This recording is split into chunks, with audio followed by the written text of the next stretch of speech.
Good evening everyone. जैसा कि last class में हमने डिस्कस किया था टॉर्क के बारे में, है ना, कि जब किसी डायपोल को यूनिफॉर्म इलेक्ट्रिक फील्ड में रखते हैं तो उस पर लगने वाला टॉर्क हमने क्या देखा था कि उस पर लगने वाला जो टॉर्क होता है वो हमारा क्या होता है, टीई साइन थीटा। ये हमने डिराइव कर लिया था। ठीक है, इस क्लास में हम लोग क्या देखेंगे, वर्क डन। किसी डायपोल को रोटेट करने में, अगर किसी डायपोल को यूनिफॉर्म इलेक्ट्रिक फील्ड में रख दे तो उस पर लगने वाला जो टोटल वर्क डन होता है वो क्या होगा, वो आज हम लोग निकालने वाले हैं। ठीक है, इसके लिए हम सबसे पहले क्या करेंगे, एक यूनिफॉर्म इलेक्ट्रिक फील्ड कंसीडर कर लेंगे। ठीक है, तो मैं एक यूनिफॉर्म इलेक्ट्रिक फील्ड यहाँ कंसीडर कर ले रहा हूँ। ये हमारा क्या हो गया, एक यूनिफॉर्म इलेक्ट्रिक फील्ड। और जैसा कि जानते हैं यूनिफॉर्म इलेक्ट्रिक फील्ड में जो डायरेक्शन होता है इलेक्ट्रिक फील्ड का वो क्या होता है, पॉजिटिव से नेगेटिव, मतलब इस तरफ हमारा क्या होगा, इलेक्ट्रिक फील्ड का डायरेक्शन होगा सभी में। ठीक है, अब इसी पे क्या करेंगे, एक थीटा वन एंगल पे क्या कर ले रहा हूं मैं, एक डायपोल कंसीडर कर ले रहा हूं। ये हमारा माइनस क्यू चार्ज हो जाएगा, ये हमारा क्या हो जाएगा, प्लस क्यू चार्ज हो जाएगा। ठीक है, अब क्योंकि यूनिफॉर्म इलेक्ट्रिक फील्ड में रखे हैं इस पे क्या लगेगा, टॉर्क लगेगा और ये रोटेट करेगा। इनिशियली मैं मान लेता हूं ये जो डायपोल है वो किस एंगल पे लाई कर रहा है, थीटा वन एंगल पे लाई कर रहा है। ठीक है, इनिशियली ये डायपोल थीटा वन एंगल पे लाई कर रहा है। उसके बाद ये डायपोल जो हो गया थीटा वन से कितने एंगल पे आ गया, थीटा टू एंगल पे। उसके बाद ये जो डायपोल है वो रोटेट होके थीटा वन से कितने एंगल पे आ गया, थीटा टू एंगल पे आ गया। पहले थीटा वन एंगल पे था, ऐसे रोटेट होके थीटा वन से थीटा टू एंगल पर आ गया। ठीक है, अब देखिए इस पे जो डिस्प्लेसमेंट हुआ है, ये डिस्प्लेसमेंट कितना हुआ है, तो ले लेते हैं हम, क्या लिए हैं, डिस्प्लेसमेंट कितना हो गया, डी थीटा इसमें डिस्प्लेसमेंट हुआ है। ठीक है, अब देखिए क्योंकि हम जानते हैं कि वर्क डन का जो फॉर्मूला होता है, ठीक है, वर्क डन का जो फॉर्मूला होता है वो क्या होता है, फोर्स इंटू डिस्प्लेसमेंट। क्या होता है वर्क डन का formula, force into displacement. Displacement, ठीक है, डिस्प्लेसमेंट। अब देखिए फोर्स की बात करें, यहाँ फोर्स की फॉर्म में क्या लग रहा है, ये गोल घूम रहा है तो गोल घुमाने में जो फोर्स लग रहा है वो क्या है, फोर्स टॉर्क है। यहाँ मैं फोर्स की जगह क्या पुट करूंगा, टॉर्क इंटू डिस्प्लेसमेंट। अब देखिए तो इनिशियली ये थीटा वन में था, अब फाइनली ये थीटा टू में आया, मतलब डिस्प्लेसमेंट कितना हुआ, डी थीटा, यानी कि स्मॉल डिस्प्लेसमेंट हुआ। स्मॉल डिस्प्लेसमेंट हुआ जिसमें कि वर्क डन भी क्या हुआ होगा, स्मॉल ही हुआ होगा। ठीक है, कॉमन चीज है, अगर हम ज्यादा दूरी तय करते हैं तो ज्यादा एनर्जी खर्च होता है, कम दूरी तय करेंगे तो कम एनर्जी खर्च होगा, है ना। यानी कि स्मॉल डिस्प्लेसमेंट हुआ, लेकिन टोटल डिस्प्लेसमेंट, अगर टोटल डिस्टेंस को मेजर करना है, टोटल वर्क डन क्या होगा, डब्ल्यू हो जाएगा। स्मॉल वर्क डन के लिए हम क्या निकालते हैं, डी डब्ल्यू लिखते हैं, है ना। तो इसी तरह से मान लीजिए कोई लेंथ है मेरे पास, तो पूरा लेंथ अगर इसका एल है, इसका स्मॉल लेंथ निकालना है जिसको हम क्या लिख सकते हैं, डीएल लिख सकते हैं। ये बात याद रखिएगा, मतलब किसी भी बड़े वैल्यू का जब छोटा वैल्यू निकालना है तो उसको हम डिफरेंशिएट करते हैं, मतलब डी से रिप्रेजेंट करते हैं। और एक छोटा वैल्यू डीएल है ना, वही छोटा वैल्यू डीएल है। अब इसका हमको बड़ा वैल्यू निकालना, मान लीजिए ये लेंथ का हमको डीएल लेंथ दिया हुआ, अब बोल रहा है कि आगे कितना बड़ा लेंथ है बताइए, तो डीएल लेंथ को ही हम इंटीग्रेट कर देंगे तो पूरा लेंथ क्या निकल जाएगा, एल निकल जाएगा। तो इंटीग्रेशन हम लोग क्या करते हैं, बड़े वैल्यू निकालने के लिए इंटीग्रेट करते हैं, छोटे वैल्यू निकालने के लिए क्या करते हैं, डिफरेंशिएट करते हैं। ये बात ध्यान रखिएगा। ठीक है, तो हमने एक वर्क डन का फॉर्मूला क्या हो जाएगा, फोर्स इंटू डिस्प्लेसमेंट। अब डिस्प्लेसमेंट यहाँ पे कितना हुआ, डी थीटा। अब स्मॉल डिस्प्लेसमेंट हुआ है तो वर्क डन भी क्या हो जाएगा, स्मॉल वर्क, यानी कि स्मॉल वर्क डन का फॉर्मूला क्या हो गया, टॉर्क इंटू डी थीटा। क्या हो गया, टॉर्क इंटू डी थीटा। ये टॉर्क क्या है, एक तरह का फोर्स है जो ये डायपोल को रोटेट करने में क्या कर रहा है, मदद कर रहा है। ठीक है, तो अब देखिए यहाँ पे क्या हो गया, डी डब्ल्यू जो है small amount of work done है, D W small amount of work done है जो डायपोल को कितने एंगल पे डिस्प्लेस किया है, डी थीटा एंगल पे डिस्प्लेस किया था। बताइए तो स्मॉल वर्क डन का जो फॉर्मूला हो जाएगा वो क्या होगा, फोर्स इंटू डिस्प्लेसमेंट यानी कि डी थीटा। अब टॉर्क का फॉर्मूला में जानते हैं क्या होता है, पीई साइन थीटा। तो टॉर्क की जगह मैं क्या लिख सकता हूँ, पीई साइन थीटा, है ना। और इंटू में क्या हो जाएगा, इंटू में हो जाएगा यहाँ पर डी थीटा, और ये मेरा क्या आ गया, स्मॉल वर्क डन आ गया। अब जैसे कि मैंने बताया तो छोटा वैल्यू दिया है, उसका बड़ा वैल्यू निकालने के लिए क्या करते हैं, इंटीग्रेट करते हैं। तो दोनों तरफ इंटीग्रेट कर दीजिए, है ना। तो अगर आप दोनों तरफ इंटीग्रेट करोगे, ठीक है, चलिए अगर आप दोनों तरफ इंटीग्रेट करोगे तो इंटीग्रेशन ऑफ ये क्या हो जाएगा, इंटीग्रेशन ऑफ डी डब्ल्यू हो जाएगा, लिमिट क्या हो जाएगा, जीरो से डब्ल्यू, है ना।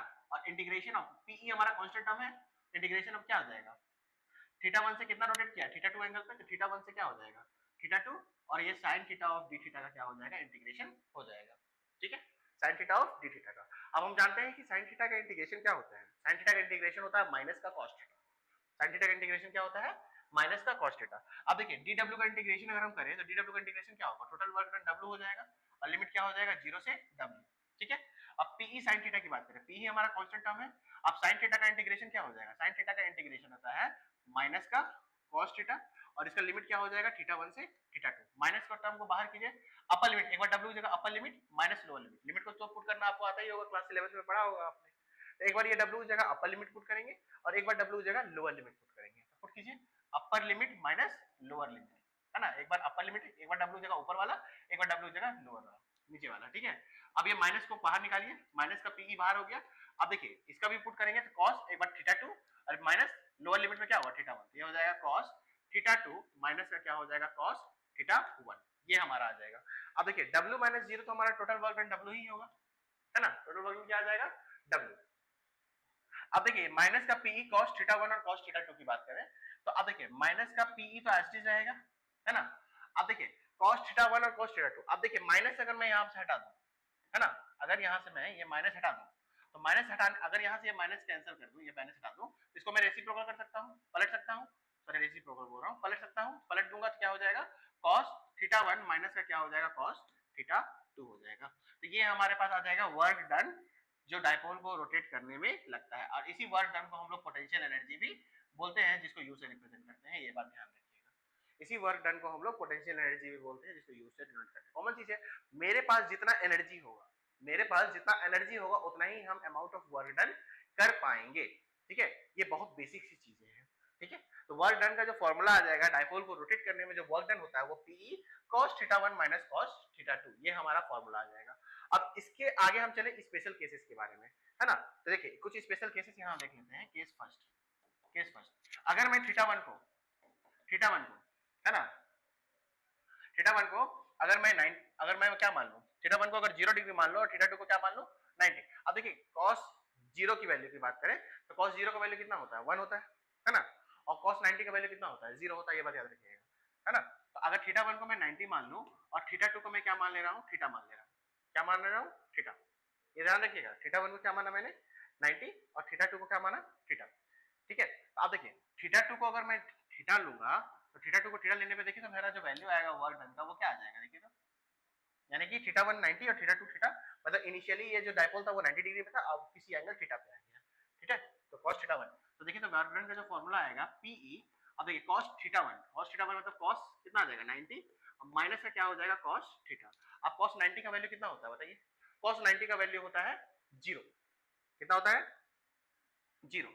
तो वर्क डन जो आ जाएगा वो क्या आ जाएगा माइनस का PE, है ना, क्योंकि cos थीटा का वैल्यू तो देखिए cos 90 का वैल्यू कितना होता है 0 होता है, तो cos 90 का 0 तो माइनस का cos थीटा बचेगा, तो माइनस का PE क्या आ जाएगा cos थीटा, ठीक है। क्या आ जाएगा वर्क डन मेरे पास माइनस का PE cos थीटा, मतलब इनिशियली जब ये डायपोल 90 डिग्री पे है और उसके बाद किसी एंगल थीटा पे आएगा तो उस पे लगने वाला जो वर्क डन होगा वो क्या हो जाएगा माइनस का PE cos थीटा, ठीक है। आप उसके बाद अब उल्टा भी ले सकते हो, थीटा 1 को आप थीटा ले सकते हो और थीटा 2 को 90 डिग्री ले सकते हो, वो भी लेके देखिए, है ना। तो केस 2 ले लेते हैं हम, केस 2, तो केस 2 में मैं क्या ले रहा हूं थीटा 1 को मैं थीटा ले रहा हूं और थीटा 2 को मैं कितने डिग्री ले रहा हूं 90 डिग्री ले रहा हूं।